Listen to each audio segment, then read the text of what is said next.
Hi, everyone. So, this is chapter 29 of part 2 video of the topic business and the international economy. So, I've already explained the first half of the chapter, which is talking about import tariff, import quota, some globalization here, global trade, opportunities, threats of globalization, right? So we ended there, and now we're going to talk about multinational business. So, what is a multinational business? These are businesses whose factories, production, or service operations is in more than one country. These are sometimes known as transnational businesses. So, examples that you might have here are it's very clear here actually from your textbook. You have your Shell, Toyota. You know, these are very big multinational businesses. And remember, when we say multinational, it operates in more than one country. Okay, what is the benefit of being a multinational? So, like, what is the good thing? What is the advantage of being a multinational company? So, there's seven here that I've summarized from the textbook. Benefits first, you produce in countries with low costs, such as low wages. If you try to research, or I think this is even a very well known fact, that a lot of businesses in the US or in Europe will operate or will put up their factories in Asian countries or Southeast Asia, for example. The main reason for this is that labor costs in these countries are much more lower than, let's say, putting up a factory in the US. All right. Secondly, we extract raw materials which the company may need for production or refining. So let's say your business is selling palm oil, that is your main product. Or let's say you produce products with palm oil as the main ingredient or the main raw material. Now, you, of course, would want to be near the area where there's a lot of palm trees. So the multinational company will try to think it over and decide if it's really cost efficient, if it's really giving them the business a lower cost if they put their factories near the raw materials. Okay. For number three, produce goods nearer the market to reduce transportation cost. Well, I think this is very simple. You want lower cost. Remember, whatever type of business is it, multinational, local business, small business, big business, your goal at all times is to have the higher profit, the better. And that means you have to cut on cost or reduce your cost.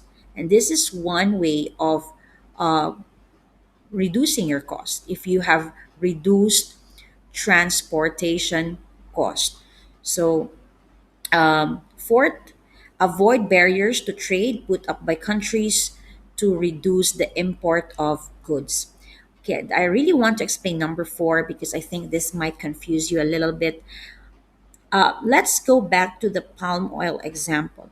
Let's say in if the country sets up a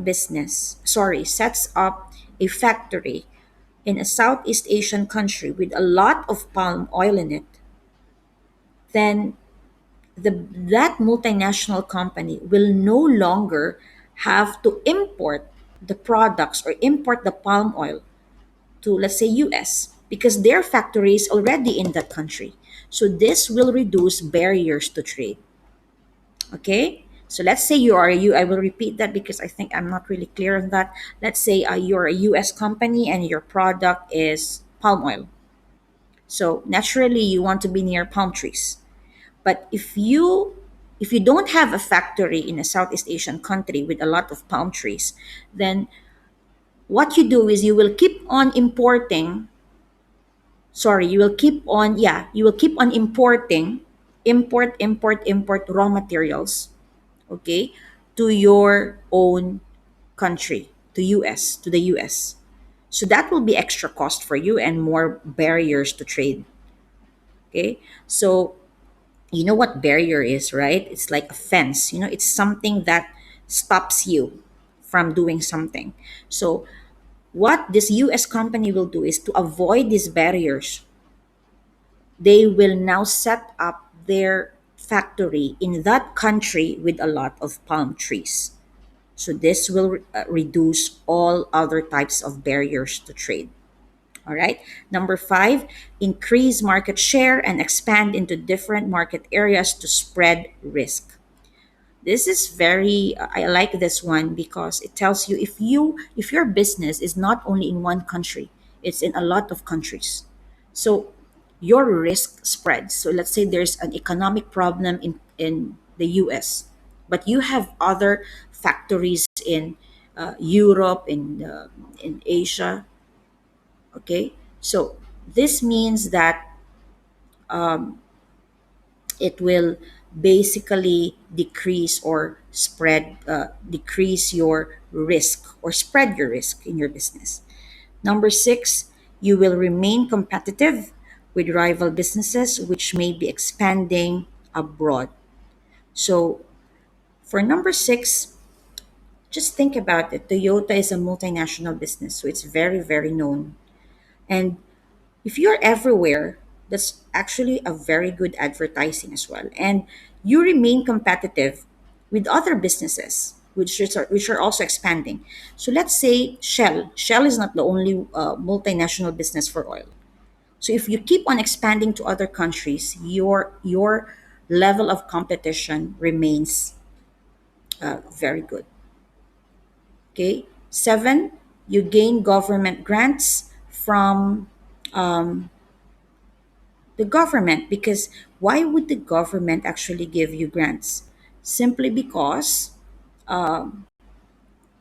they would want foreign companies to actually set up in the country. And why would they like that? Simply because they want jobs to come in. Okay? If there's jobs, if there's a factory opening in that country, then for sure jobs will be there. All right? Okay. Next, we have impacts on its stakeholders of becoming a multinational business. So let's go back quickly. What is a stakeholder? So a stakeholder is, if you think about it in a simple sense, these are people which has a direct interest in your business, a direct interest in your business. I'm sure if you're watching this video, you've already learned basics for business studies, so you know what a stakeholder is. So, what is the impact to the stakeholders of becoming multinational? The impacts on its stakeholders of the business of its stakeholders of a business becoming multinational. Listen, sorry about that. First, shareholders are likely to receive dividends from higher profit. It's always like there's a chain effect. If you're expanding, you have more business, more chances of a higher profit. So shareholders will basically receive higher dividends. Well, we are not saying that this is always true, okay? But that is the general concept, the general idea, okay? Or of being a multinational business. You get higher profits, and therefore shareholders will receive higher dividends. Number two, employees may have increased opportunities to gain promotion as the business gets larger. So, if you're an employee and from a small business, your employer or the business you're working for is becoming bigger, bigger, bigger. So you also have the chance of being promoted. And that means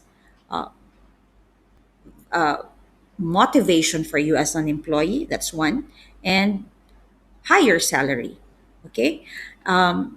So, by the way, why are we talking about them? Remember, shareholders, employees, suppliers, government, they are examples of stakeholders.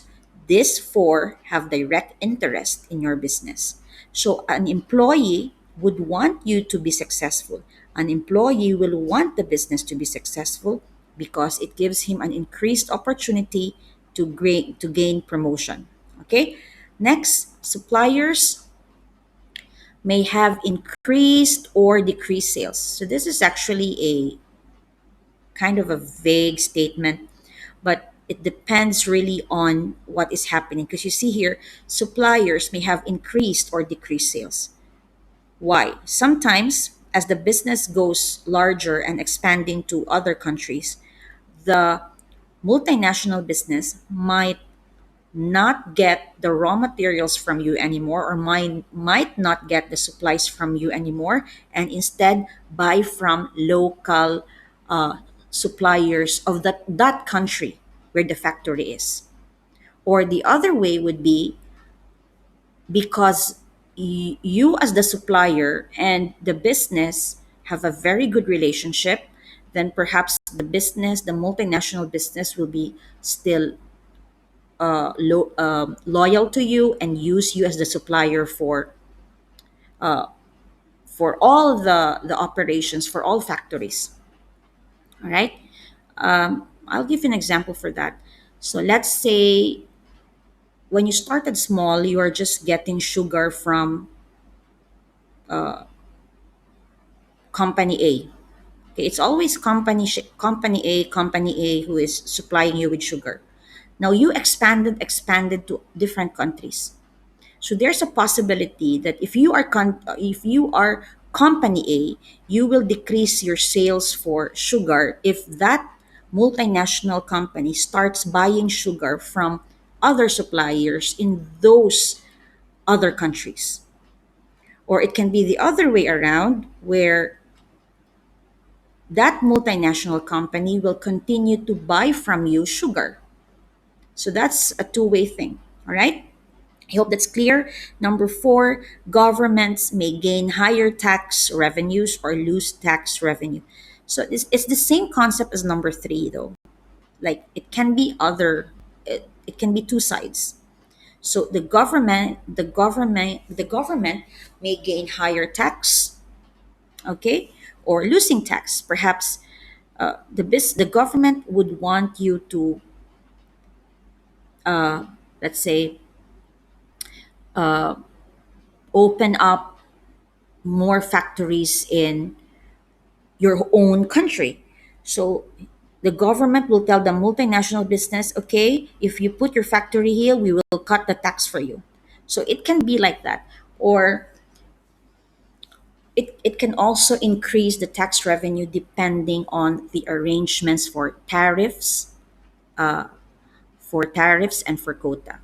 Okay, so but these are the impacts on its stakeholders of a business becoming multinational. Next, then what is the benefit of being a multinational?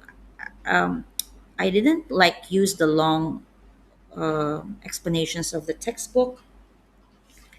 Okay, I just um, took the most important ones. You know how business studies is, there's a lot of words, there's a lot of words to memorize and everything. So these are the key ideas. First, jobs are created. Second, increased investment, of course. Third, increased exports. Taxes are paid so government funds increase. Increased consumer choice. Okay, so these are the potential benefits. By the way, these are potential benefits of being multinational, where the multinational operates. So I think, yeah, it's here. Can I just quickly change that? I'm really sorry. Um, where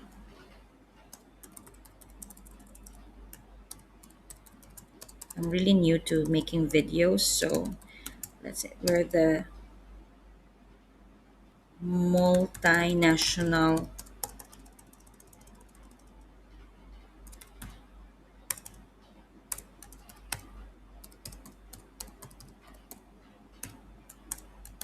I don't want to make this video again, so that's why um, I'm just editing it now as we go along. Operates.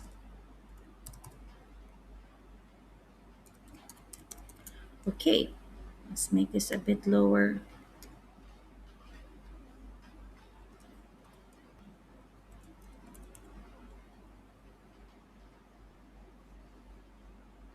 All right, so going back, sorry about that.